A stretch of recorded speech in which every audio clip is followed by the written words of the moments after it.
اگر کسی دن ایک غریب بچے کے چند الفاظ آپ کے دل کے بند دروازے کھول دیں اور آپ کو احساس ہو جائے کہ دولت سے بڑی چیز انسانیت ہے، تو آپ کیا کریں گے؟ یہ کہانی ایک ایسے ہی مغرور شخص کی ہے جس کے پاس سب کچھ تھا مگر سکون نہیں تھا، اور ایک ایسے بچے کی تھی جس کے پاس کچھ بھی نہیں تھا مگر دل کی دولت بے حساب تھی۔ بسم اللہ الرحمن الرحیم۔ جون کی سخت دوپہر تھی، سورج آگ برسا رہا تھا، سڑکیں تپ رہی تھیں اور گرم ہوا کے تھپیڑے لوگوں کے چہروں کو جلا رہے تھے۔ شہر کے امیر لوگ اپنے گھروں اور دفاتر میں ٹھنڈی ہوا سے لطف اندوز ہو رہے تھے، لیکن اسی سڑک کے کنارے ایک 12 سال کا دبلا پتلا بچہ ہاتھ میں پھولوں کی ٹوکری اٹھائے کھڑا تھا۔ اس کا نام حمزہ تھا۔ اس کے کپڑے پرانے اور بوسیدہ تھے، چہرہ پسینے سے بھیگا ہوا تھا اور اس کے پاؤں میں ایک ٹوٹی ہوئی چپل تھی، مگر اس کی آنکھوں میں امید کی ایک عجیب چمک تھی۔ وہ ہر آنے والی گاڑی کے پاس جاتا اور نہایت ادب سے کہتا، صاحب ایک پھول لے لیجئے، اللہ آپ کو خوش رکھے۔ لیکن کوئی اس کی بات سننے کو تیار نہ تھا۔ کوئی شیشہ اوپر کر لیتا، کوئی منہ دوسری طرف پھیر لیتا اور کوئی اسے ڈانٹ کر بھگا دیتا، مگر حمزہ کے چہرے سے مسکراہٹ غائب نہ ہوتی، کیونکہ وہ جانتا تھا کہ اگر آج اس کے پھول نہ بکے تو گھر میں اس کی بیمار ماں اور چھوٹی بہن بھوکی سو جائیں گی۔ اس کے والد کا انتقال کئی سال پہلے ہو چکا تھا اور تب سے اس ننھے سے بچے کے کندھوں پر پورے گھر کی ذمہ داری تھی۔ وہ روز فجر سے پہلے اٹھتا، پھولوں کی منڈی جاتا، چند پھول خریدتا اور سارا دن انہیں بیچنے کے لیے سڑکوں پر پھرتا رہتا تھا۔ اس دن بھی وہ صبح سے کھڑا تھا مگر ایک بھی پھول نہ بک سکا تھا۔ اس کی جیب میں صرف 50 روپے تھے جو اس نے اپنی ماں کی دوا خریدنے کے لیے بچا رکھے تھے۔ پیاس کی شدت سے اس کا گلا خشک ہو چکا تھا، لیکن وہ پھر بھی مسکرا رہا تھا، کیونکہ اس کی ماں ہمیشہ کہا کرتی تھی کہ بیٹا، غریب ہونا کوئی عیب نہیں، مگر کسی کے سامنے ہاتھ پھیلانا بہت بڑا عیب ہے۔ اسی دوران ایک بڑی سیاہ رنگ کی قیمتی گاڑی آ کر سگنل پر رکی۔ گاڑی اتنی چمک رہی تھی جیسے ابھی شو روم سے نکلی ہو۔ اس کے اندر سلمان ملک کا نام کا ایک بہت بڑا تاجر بیٹھا تھا، جس کے پاس دولت کی کوئی کمی نہ تھی۔ بڑے بڑے بنگلے، قیمتی گاڑیاں اور بے شمار نوکر چاکر تھے، مگر ان سب چیزوں نے اس کے دل میں غرور پیدا کر دیا تھا۔ وہ غریبوں کو حقارت کی نگاہ سے دیکھتا تھا اور خود کو سب سے بہتر سمجھتا تھا۔ حمزہ آہستہ آہستہ اس گاڑی کے قریب آیا۔ اس نے شیشے پر ہلکی سی دستک دی اور مسکرا کر کہا، صاحب ایک پھول لے لیجئے، آج صبح سے ایک بھی پھول نہیں بکا، اللہ آپ کے رزق میں برکت دے گا۔ سلمان ملک نے بچے کی طرف دیکھا، اس کے میلے کپڑوں اور گرد آلود چہرے کو گھورا اور پھر نفرت سے منہ دوسری طرف پھیر لیا اور شیشہ اوپر کر لیا۔ یہ منظر دیکھ کر بھی حمزہ کے چہرے پر ناراضی نہ آئی، بلکہ اس کے ہونٹوں پر ہلکی سی مسکراہٹ آ گئی۔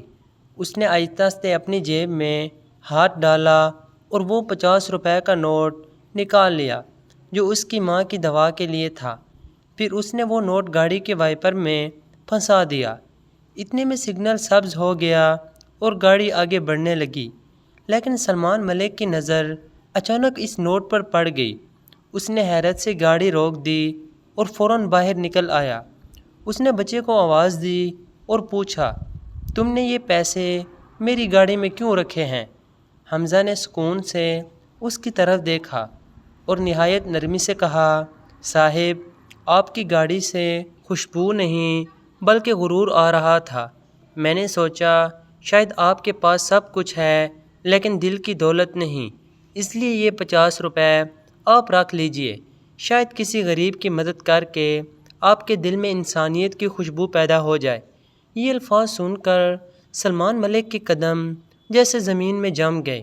اس کے چہرے کا رنگ بدل گیا اور وہ کئی لمحوں تک خاموش کھڑا اس بچے کو دیکھتا رہا، کیونکہ زندگی میں پہلی بار کسی نے اسے اس کی اصل حقیقت دکھائی تھی۔ اس دن سلمان ملک پہلی بار خود کو بہت چھوٹا محسوس کر رہا تھا۔ وہ شخص جس کے ایک اشارے پر درجنوں ملازم بھاگ کر آ جاتے تھے، جو اپنی دولت کے نشے میں ہر غریب کو حقیر سمجھتا تھا، آج ایک غریب بچے کے چند الفاظ کے سامنے بے بس کھڑا تھا۔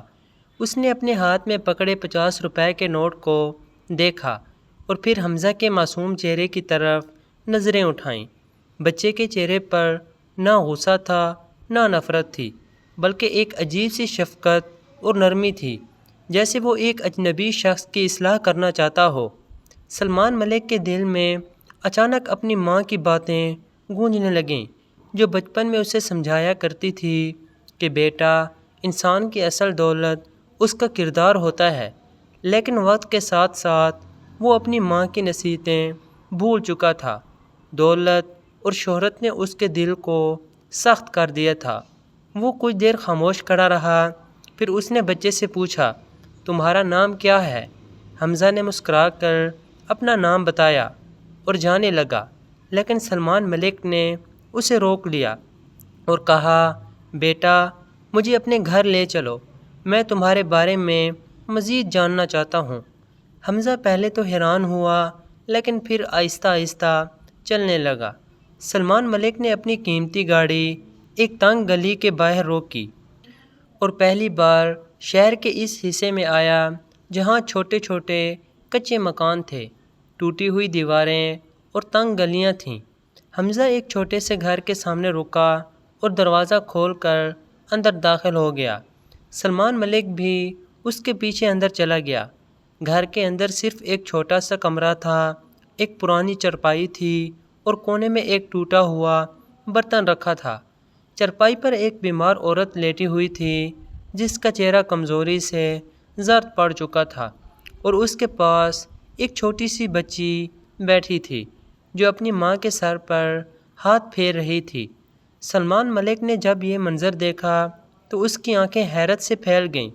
اسے یقین نہیں آ رہا تھا کہ یہ بچہ جس نے اپنی ماں کی دوا کے لیے رکھے ہوئے آخری 50 روپے اسے دے دیے تھے، خود اتنی غربت میں زندگی گزار رہا ہے۔ بیمار عورت نے اپنے بیٹے کو دیکھا اور پوچھا، بیٹا، آج پھول بکے یا نہیں؟ حمزہ نے مسکراتے ہوئے کہا، ابھی نہیں امی، لیکن اللہ بہت بڑا مہربان ہے، وہ ضرور کوئی راستہ نکال دے گا۔ یہ سن کر سلمان ملک کا دل زور سے دھڑکنے لگا، کیونکہ اگر وہ خود اس بچے کی جگہ ہوتا تو شاید کب کا مایوس ہو چکا ہوتا۔ اس نے آہستہ سے پوچھا، بیٹا، تم نے وہ 50 روپے مجھے کیوں دے دیے جب کہ تمہاری ماں بیمار ہے؟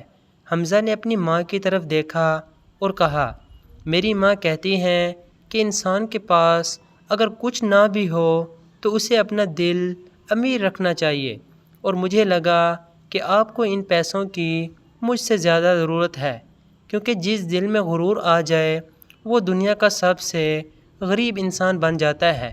یہ الفاظ سن کر سلمان ملک کی آنکھوں میں آنسو آ گئے۔ وہ اپنی زندگی میں پہلی بار رو رہا تھا۔ اسے اپنی ساری دولت بے معنی محسوس ہونے لگی۔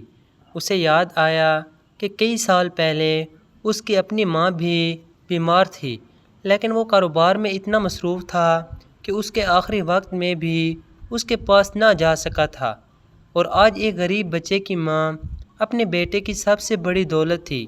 سلمان ملک نے جیب سے اپنا بٹوا نکالا اور اس میں موجود سارے پیسے چرپائی پر رکھ دیے، مگر حمزہ کی ماں نے کمزور آواز میں کہا، ہمیں خیرات نہیں چاہیے، میرے بیٹے نے محنت کرنا سیکھی ہے، ہاتھ پھیلانا نہیں۔ سلمان ملک ان الفاظ کو سن کر مزید شرمندہ ہو گیا۔ اس نے پہلی بار محسوس کیا کہ عزت اور خودداری دولت سے کہیں زیادہ قیمتی چیزیں ہیں۔ اس نے دل ہی دل میں فیصلہ کر لیا کہ آج کے بعد اس کی زندگی پہلی جیسی نہیں رہے گی، اور وہ اس بچے اور اس کے خاندان کے لیے کچھ ایسا کرے گا جو صرف چند پیسوں کی مدد نہ ہو بلکہ ان کی پوری زندگی بدل دے۔ اگلے ہی دن سلمان ملک اپنی گاڑی میں دوبارہ اسی گلی میں آیا، لیکن اس بار اس کے دل میں غرور نہیں بلکہ عاجزی تھی۔ وہ اپنے ساتھ ایک ڈاکٹر اور کچھ ضروری سامان بھی لایا تھا۔ اس نے حمزہ کی ماں کا علاج شروع کروایا اور حمزہ کی تعلیم کا پورا خرچ اپنے ذمہ لے لیا، مگر اس نے یہ سب احسان جتا کر نہیں بلکہ ایک باپ کی محبت سے کیا۔ وقت گزرتا گیا، حمزہ نے محنت سے تعلیم حاصل کی اور چند سال بعد ایک کامیاب انسان بن گیا۔ ایک دن وہ اسی سڑک پر کھڑا تھا جہاں کبھی پھول بیچا کرتا تھا۔ سلمان ملک اس کے ساتھ کھڑا مسکرا رہا تھا۔ حمزہ نے آسمان کی طرف دیکھا اور کہا، اللہ جب چاہے ایک پھول بیچنے والے بچے کو عزت دے سکتا ہے اور ایک مغرور انسان کے دل میں انسانیت پیدا کر سکتا ہے۔ سلمان ملک کی آنکھوں میں آنسو آ گئے اور اس نے کہا، بیٹا، تم نے مجھے زندگی کا سب سے بڑا سبق دیا تھا۔ انسان کی اصل خوشبو اس کے کپڑوں یا گاڑیوں سے نہیں بلکہ اس کے اخلاق اور اس کے دل سے آتی ہے۔ اور اسی دن سے دونوں نے یہ عہد کر لیا کہ وہ اپنی زندگی غریبوں اور ضرورت مندوں کی مدد میں گزاریں گے، کیونکہ دنیا میں سب سے بڑی دولت پیسہ نہیں بلکہ ایک اچھا دل ہے۔